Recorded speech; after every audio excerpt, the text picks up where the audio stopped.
Allah subhanahu wa ta'ala atampa, anasema akramahu Allahu ashiya, sitatu ashiya, Allah atamkirimu mambo sita. Huyu mtu ambaye anakwenda kusikiza darasa msikitini baada ya kushaswali swala za faradhi, Allah atamkirimu mambo sita. Mambo sita hayo, jambo la mwanzo, Allah subhanahu wa ta'ala atampa riziki za halali. Atampa riziki za nini? Za halali. Allahu yarzuqu man yasha'u bighairi hisabi. Allahu yarzuqu man yasha'u wa huwa al-qawiyyul aziz. Allah humruzuku amtakaye. Sawa eh? Kwa hiyo huyu bwana ambaye ametenga muda akasoma darasa, Allah atampa riziki za halali. Lakini jambo jingine ambalo ni jambo la pili, Allah atamuepusha na adhabu za kaburini. Allah anamtenga mbali na adhabu za kaburini mtu huyo. Saidina Uthman ibn Affan alikuwa akitajiwa kaburi, yeye analia sana, lakini anaambiwa mbona unatajiwa moto? Sawa eh? Watajiwa nini? Moto. Huli. Watajiwa kiyama, huli. Lakini ukitajiwa kaburi, mbona unalia?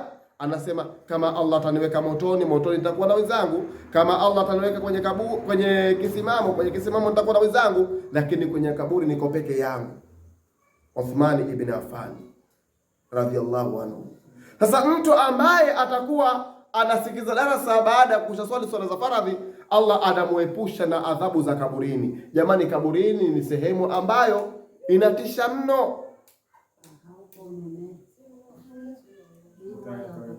Sawa eh? Kaburi ni sehemu ambayo inatisha mno. Mtume Muhammad anasema jambo la tatu ambalo atapewa mtu huyo, atapewa kitabu chake kwa mkono wa kulia. Nikuulizeni jamani, kati yetu sisi tuliokusanyika, kuna mtu yoyote ambaye anapenda apewe kitabu chake kwa mkono wa kushoto? Hayupo eh? Na Mwenyezi Mungu atuepushie. Basi yule ambaye atakaye apewe kitabu chake kwa mkono wa kulia, adumu darasani. Na ndiyo maana mimi nikasema hili ambalo tunalielezea ni gonjwa. Kwa sababu wewe ukipewa kitabu chako tu kwa mkono wa kushoto, tayari basi jua tayari maradhi yameshaanza. Maradhi gani? Mtu anakwenda kuteketea katika moto. Ni maradhi, si maradhi? Na fa amma man utiya kitabahu bishimali fayaqulu ya laita, fa amma man utiya kitabahu biyamini fayaqulu ya laita, fayaqulu ha umqra'u kitabiya inni dhanantu anni mulaqin hisabiya fahuwa fi 'ishatin radhiya fi jannatin 'aliya qutufuha daniya. Yule atakayepewa kitabu chake kwa mkono wa kulia atasema jamani, njoni, harakeni, njoni muangalie daftari langu, njoni mukiangalie kitabu changu, hakina dosari. Kitabu changu kiko sawa kabisa. Sawa? Ha umqra'u kitabia, njoni mukisome kitabu changu. Inni dhanantu anni mulaqin hisabia, mimi nilijua tu kuna siku nitapokea hisabu yangu, nitakutana hisabu yangu. Inni dhanantu anni mulaqin hisabia fa huwa fi 'ishatin radhiya. Huyu bwana huyu atakayepokea kitabu chake kwa mkono wa kulia, maisha yake yatakuwa ni yenye kuridhia, fi jannatin 'aliya, katika pepo ya juu, daraja za juu. Ukisikia fi jannatin 'aliya, pepo ya juu ni Firdausi. Na Mtume akasema mnapoomba pepo, ombeni pepo ya Firdausi. Tumombe Allah tujalie na sisi miongoni mwao ambao kutufu hadania, matunda yake sawa yatakuwa yapo karibu. Mtu anaishi peponi, matunda yake yapo karibu. Kwa hiyo atapokea kitabu chake kwa mkono wa kulia, lakini akasema wayamurru ala sirati kalbarqul khatfu, atapitishwa katika sirati kama umweso. Hapa kwenye sirati kuna watu wanapita, watakuwa wanapita kwenye ule mtatago wa sirati. Wakipita sirati inakuwa inatingishika huku inakata, halafu kanoni kuna mfano wa ndoana zinakuja, zinawakamata, zinawanyakua, zinawatupa katika moto wa Jahannam. Mtu akitetemeka kidogo tu anaanguka katika handaki la moto wa Jahannam. Kuna watu wanapita madhambi yao wanasota, kuna watu wanapita wakiwa watetemeka, ili mradi hatari. Lakini kuna watu watapita kama umweso, ile siratu yenyewe hawatoiona.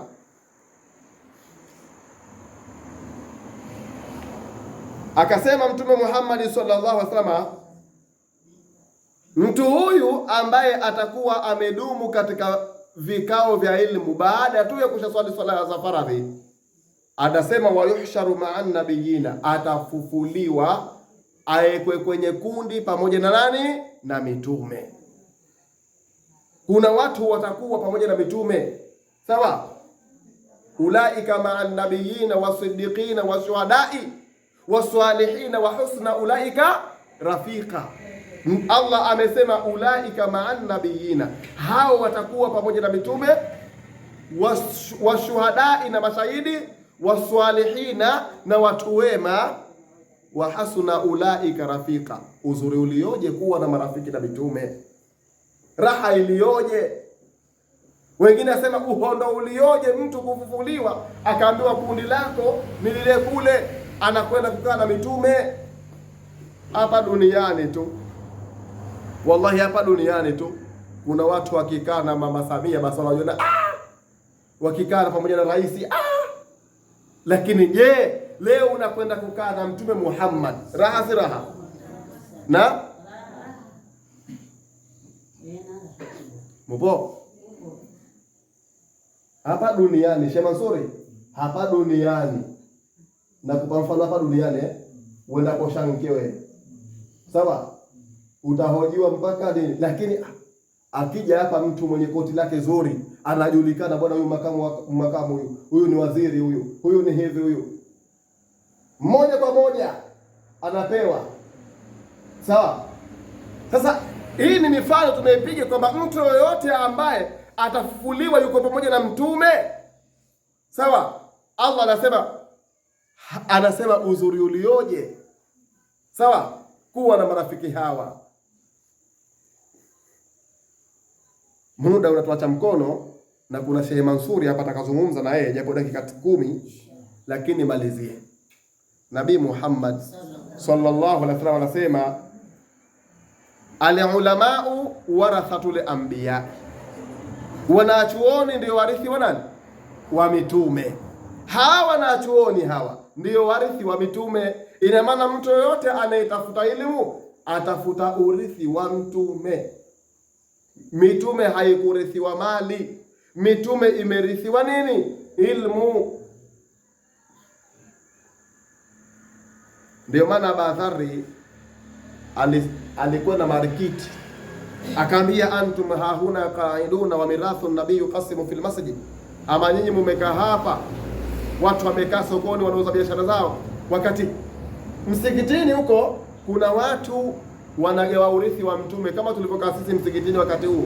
Basi na Badhari anatangazia, nendeni msikitini, kuna urithi wa mtume madumbuliwa huko, mnakosa, mnanyimwa. Watu wakakimbilia mbio, wanafika na kuta watu wamekaa kule, kila mmoja yule la ilaha illallah, yule subhanallah, yule kila mmoja amechukua adhkari anayotaka yeye mwenyewe. Wengine wanasoma Qur'an, wakarudi akamwambia ya Aba Huraira kadhabeta, ewe Aba Huraira umetudanganya, umetuambia uongo. Akaambia umetuambia kuna urithi wa mtume, kumbe hakuna chochote. Kwani nyinyi mmeona kitu gani? Sisi tumekuta watu wamekusanyika kule wanasoma Qur'ani, wengine la ilaha illallah, wengine subhanallah. Kaambia wailakum, nyinyi mmeangamia, wa inna ilaihi rajiun, mmeangamia. Fahadha mirathu Rasulullah sallallahu alaihi wasallam, huo ndio urithi wa mtume Muhammad sallallahu alaihi wasallam. Mtume hakurithiwa mali, mtume amerithiwa ilmu, Qur'an. Mtume amerithiwa nini? Qur'an, ilmu. Ina maana mtu yoyote anayetafuta ilmu atafuta urithi wa mtume, na mtu yoyote mwenye ilmu lazima daraja yake itapanda tu, na daraja yake inapanda duniani na akhera kadhalika inapanda. Sasa mtume Muhammad sallallahu alaihi wasallam anasema al-ulama darajati, wanawachuoni wana daraja, daraja zao hizi tofauti na waumini. Waumini kama muumini, kuna mtu ni muumini sawa, lakini si mwana wa chuoni. Wako watu ni waumini lakini si mwana wa chuoni, atakuwa ana daraja kama Mwenyezi Mungu alivyosema kwenye Qur'ani kule, sawa. Kwa daraja yake ipo pale pale muumini, lakini huyu mwana wa chuoni atakuwa ana daraja 700 kumzidi huyu mtu ambaye anaitwa muumini. Daraja yake itapanda mara 700 mwana wa chuoni, sawa. Jamani, hatutaki sisi tupande daraja mbele ya Allah. Na hivi ni kuulizeni, hapa duniani, na kupeni mifano hai, hapa duniani watoto wetu wakishasoma, halafu mfano kafika darasa la 7 au la 6 kabasi, anaendelea anasomeshwa mpaka anafikia huko, unamsikia sasa aidha anakwenda kuchukua degree, ndivyo sivyo? Kwa nini anakwenda kuchukua degree? Kwa sababu daraja yake ifanye nini? Ipande, au sivyo? Basi kama unavyoona watu wanachukua degree wakapanda daraja, na Qur'ani ukisoma na ibada ukisoma, ndiyo daraja yako inapanda. Lakini ikiwa mtu anaswali lakini swala ile haina ilmu, hiyo swala unarejeshwa mwenyewe, haitakiwi, haipokelewi.